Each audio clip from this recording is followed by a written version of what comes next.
వరుసగా యాట్రిక్స్ హిట్స్ కొట్టిన హీరోస్. ముందుగా అయితే ఈ వీడియోని లైక్ చేయండి.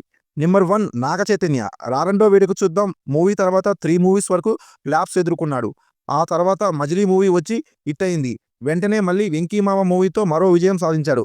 ఆ తర్వాత 'లవ్ స్టోరీ' అండ్ 'బంగారాజు' మూవీస్‌తో వరుసగా 4 హిట్స్ తన ఖాతాలో వేసుకున్నాడు. శర్వానంద్. 'శర్వా రన్ రాజా రన్' అనే మూవీతో తొలి సక్సెస్ చూసి ఆ వెంటనే 'మళ్ళీ ఇది రాని రోజు' అండ్ 'ఎక్స్‌ప్రెస్ రాజా' వంటి హిట్స్ అందుకున్నాడు. తర్వాత 'శతమానం భవతి' అనే మరో మూవీతో బ్లాక్ బస్టర్ అందుకున్నాడు. టోటల్‌గా 4 హిట్స్ అందుకున్నాడు. విజయ్. కెరియర్ స్టార్టింగ్‌లో 3 ఇయర్స్ పాటు ఫ్లాప్స్ చూశాడు. ఆ తర్వాత అప్పుడప్పుడు సక్సెస్ చూసేవాడు. 'మెరిసెల్' నుంచి 'మాస్టర్' వరకు 4 మూవీస్ హిట్ అయ్యాయి. ముందుగా 'అదిరింది' మూవీ, ఆ తర్వాత 'సర్కార్' అండ్ 'బిగిల్' అండ్ 'మాస్టర్' వంటి మూవీస్‌తో బ్యాక్ టు బ్యాక్ హిట్స్ అందుకున్నాడు. నెంబర్ 4 అడివిశేషు. మినిమమ్ గ్యారంటీ హీరోగా గుర్తింపు తెచ్చుకున్నాడు.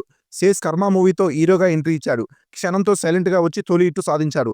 తర్వాత 'అమి తుమి' అండ్ 'గూఢచారి' లాంటి మంచి మూవీస్‌తో సక్సెస్ సాధించాడు. ఆ వెంటనే 'ఎవరు', 'మేజర్', 'హిట్ 2' వంటి బ్యాక్ టు బ్యాక్ హిట్స్ సాధించి మినిమమ్ గ్యారంటీ హీరోగా గుర్తింపు తెచ్చుకున్నాడు. Number 5 junior NTR. 'Simhadri' movie తర్వాత వరుస హిట్ మూవీస్ అయితే లేవు.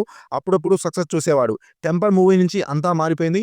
'టెంపర్' నుంచి మొన్న వచ్చిన 'దేవర' మూవీ వరకు వరుస హిట్స్ అందుకున్నాడు. ఈ మూవీస్‌లో మీ ఫేవరెట్ మూవీ ఏంటో అనేది కామెంట్ చేయండి. ఈ వీడియో నచ్చినట్లయితే ఒక లైక్ చేయండి. అదేవిధంగా మన ఛానల్‌కి ఎవరైనా కొత్త వాళ్ళు వచ్చి ఉంటే వెంటనే మన ఈ ఛానల్‌ని సబ్స్క్రైబ్ చేసుకోండి. Thanks for watching. జై హింద్.